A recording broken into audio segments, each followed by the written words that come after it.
Greetings to you viewers from across the globe. You're welcome to the show Viewpoint, where we discover perspectives and embrace dialogue. I'm your host, Odiawa AI. On the show today, we will be talking about the apathy and violence in the off-cycle gubernatorial elections in Kogi, Bayelsa and Imo states. Now, it's 4 days to the off-cycle gubernatorial elections in these three states, and there are tensions of fears or apathy and violence that may mar the exercise in different parts of the states in these coming elections. Now, elections and counter-elections have come up whereby there are allegations whereby they have to put up some kind of rigging, which is always the common exercise in Nigerian elections in these polls via violent conduct, which will be adding up to flaming fears amongst the electorate. Now, in Imo State, for instance, residents have expressed worries that the raging insecurity in 15 local government areas out of the 27 local government areas is set to disrupt the elections. Now, I don't think there should be any cause for fear or alarm, as the Chief Defense Staff, General Christopher Musa, has visited these three states to interact with stakeholders and assured them that the security agencies will ensure peaceful polls.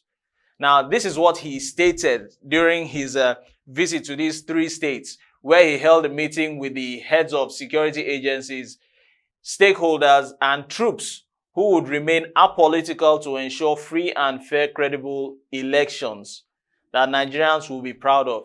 Now, it's not a question of just coming to state and restate that there will be free and credible elections, whereby security agencies, which of course are saddled with the responsibility of protecting lives and properties, but now in this venture here, come November 11, they will be protecting not only lives and properties, but also securing the officials and materials in which these officials will use in making sure that the elections are properly held. Now, likewise, in similar vein, the Inspector General of Police, Kayode Egbetokun, has stated that the security agencies now, the police now, which is actually a sister security agency now, he has actually restated that they are up to the task, warning that political gladiators and their followers or disciples, that the police and the other security agencies will not allow any act of hooliganism, political rascality, and lawlessness during the November gubernatorial elections in these three states. Now, any other states across the country, this should also apply, because we also have Edo State upcoming in another off-cycle election. Now, with these underlying significances of cross-fertilizing ideas among these various security and law enforcement agencies towards the election security, in my own view, in my opinion, I feel it's a goal in collaborative strategies that will actually ensure upcoming elections are secure, not only secure, but also free, fair, and credible. Because oftentimes we have also seen where security agencies are used as instruments to actually disrupt elections, apart from even the hooligans. It should also be emphasized that intelligence, in my own view and opinion rather, that it should also emphasize intelligence sharing, logistics planning, conflict prevention, and technology, and innovations also, as well as manpower deployment. Now, it's not a case of just coming out to say we are making sure that security is actually going to be taken care of. Why? Because men in these sister security agencies are actually up to the task. Let's look at Bayelsa, for instance, which is also another battleground for these political gladiators. It's a riverine area and it's known for all sorts of militancy and a lot. We've got the insecurities from the bandits in Kogi State also, who do what they do best by kidnapping and disrupting all sorts of things. Why? Because probably or possibly their interests are not well served. They will want to come in to disrupt these elections. Now, concerning the apathy and violence in Kogi, which is also a hotspot. Kogi, one of the states in Nigeria, is with a high propensity of electoral violence. The state has experienced repeated challenges in its off-cycle polls, not this 2023 alone, but previous years also, as you know, including violence and all sorts of use of political thuggery to unleash mayhem. Vote buying also, it's a recurring issue in these confluent states. Now, when I mean a confluent state, we all know every other state has its alias or motto. Kogi State here is known as a confluent state. Now, the higher level of poverty and unemployment in the country, in which Kogi is not insulated to, can make many of over 1,932,000 voters susceptible to any form of manipulation. Now, when they are being susceptible to this kind of manipulation, that's where you go see your noodles being shared or your customized gari being shared for you to eat in names of deceptive palliative. Repeatedly, Governor Yahaya Bello has assured that the November 11 polls would be most peaceful ever in the history of the state. Now, I think we as observers and also the electorate should take him for his word, because there will be no room for troublemakers, as these security agencies have also said, now restated by the incumbent governor of Kogi State. Security agencies have also given the same pledge, which I said earlier on anyway. Now, despite all these assurances, the governor, the Inspector General of Police, National Security Advisor, of course we know who that is, Nuhu Ribadu, there is still this growing concern that the election will still be marred by violence. Why? Because, like I said earlier on in commencement of this show, that interests of some indigents are not actually being addressed. Places like the Kina local government, Ejule, Kotonkafe, just to mention a few, Yagba East, may experience violence during these elections. The Kina Council area is notorious in Kogi State for harboring bad boys. Ayingba, which hosts the state university, has become a fertile ground for recruiting cultists, most of whom metamorphose into political thugs. Why? Because it is seen or perceived that their expertise in ills should be employed towards achieving selfish gains.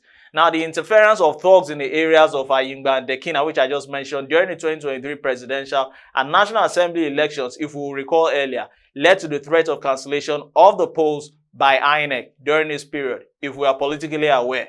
Now, there are fears that the ugly scenario might reoccur again. Now, going over to another local government area in Kogi State, Ejule of the state has a long history of political violence also. Now, the Igala agenda going on to the eastern flank of the state is expected to be challenged by the APC Deputy Governor, Joel Oyibo, who wants to deliver the council area for his party.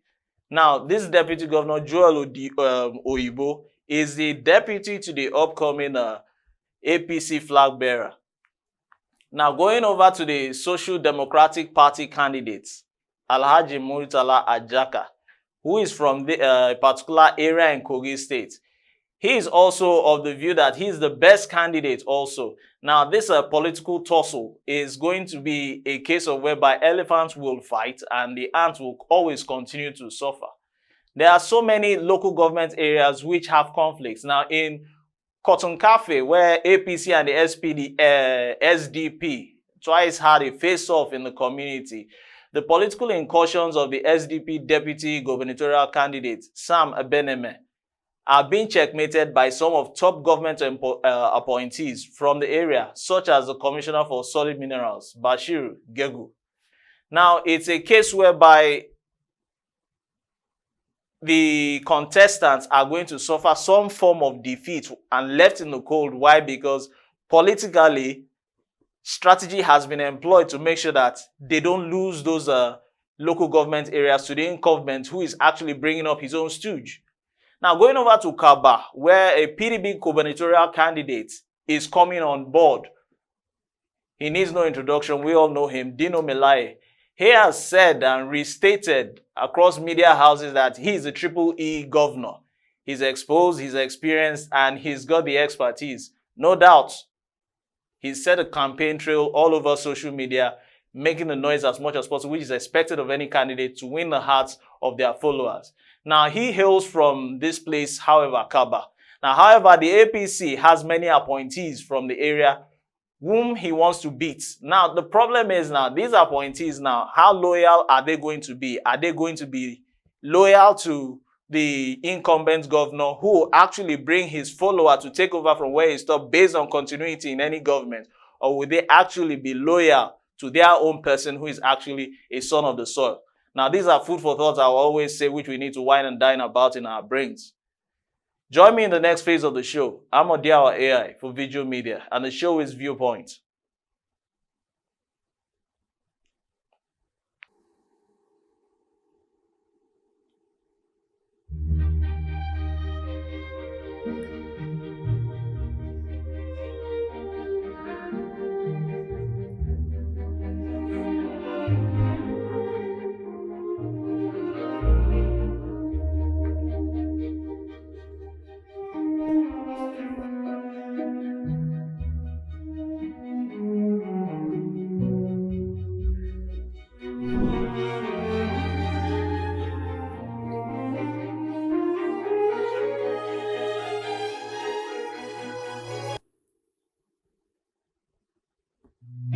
With Organization Portal, you can create an online presence for your business and manage it on the go, be it political, non-governmental, civic organization, business owner, social institutions, and so on.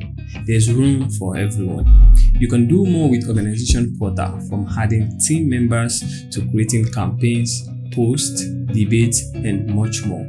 Get started by downloading Veegil app or visit veegil.com.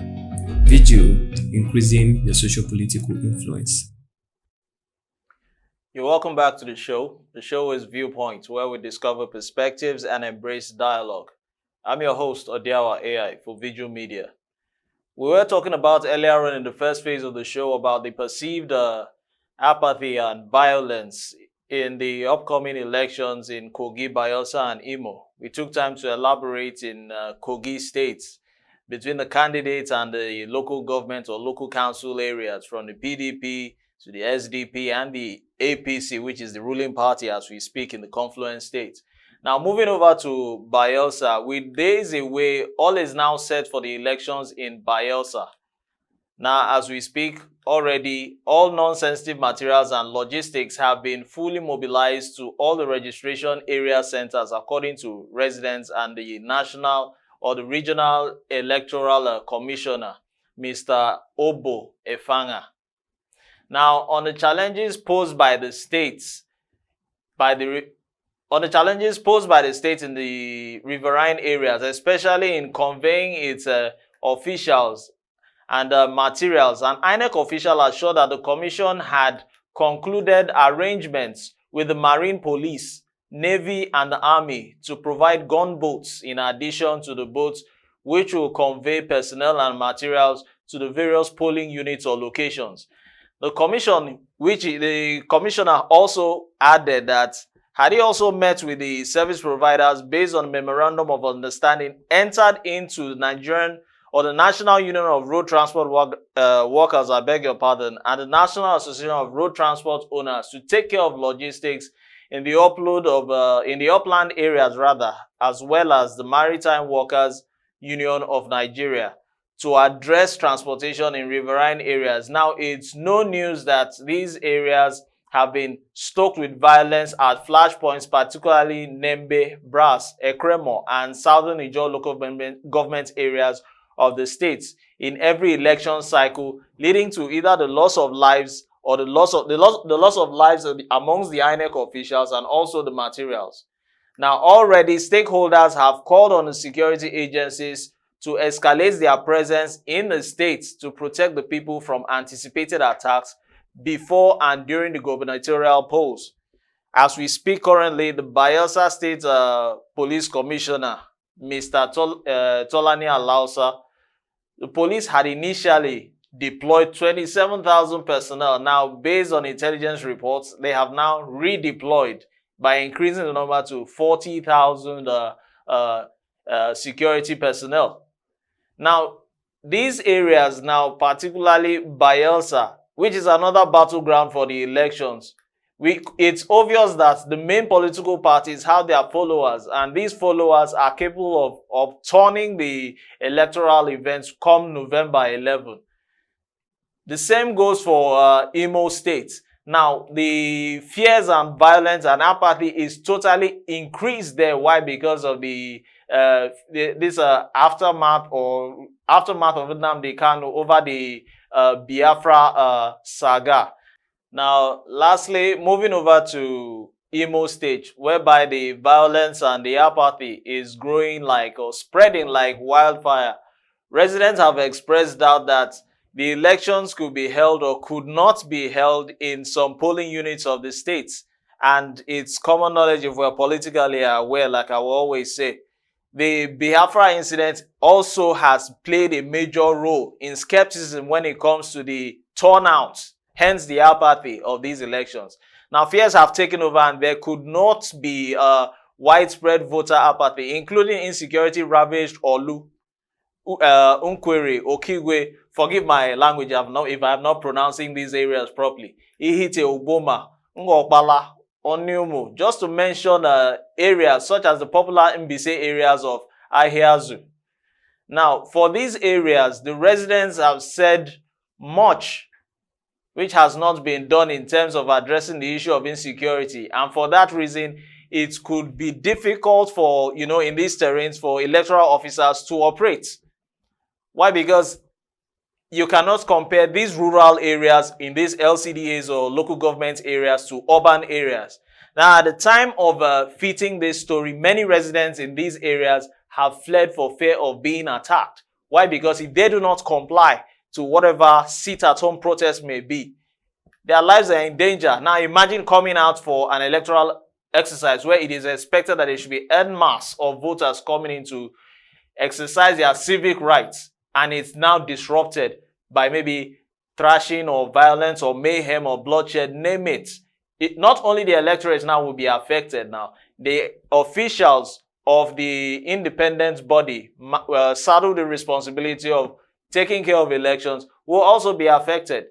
Fine, materials might not complain because they have no lives. The security agencies as we speak and sister security agencies also have family members who will also be praying that there are people who are actually discharging security exercises are actually on the safe side. They were also threatened by a series of violence that befell them in previous years. If we would notice, there was a time whereby security agencies, security personnel were shot in Imo State some months back. And all sorts of fights which have come up. Now, these are fears that will now make the electorate put up this sense of apathy not to come outside at all. Now, how will it affect the governorship election, whereby some residents have actually expressed worry over the elections, which have just taken time to expatiate on? It is my own view and in my own opinion that whatever apparatus should be employed, particularly on the part of INEC, to ensure that the trouble spots are appropriately addressed. Now, the resident electoral commissioner of the commission, when I mean the commission, I mean INEC now, should conduct a training of the staff and ready assessments to be carried out for these amber zones. Now, these amber zones which I'm talking about the 3 states, Kogi, Imo, and Bayelsa.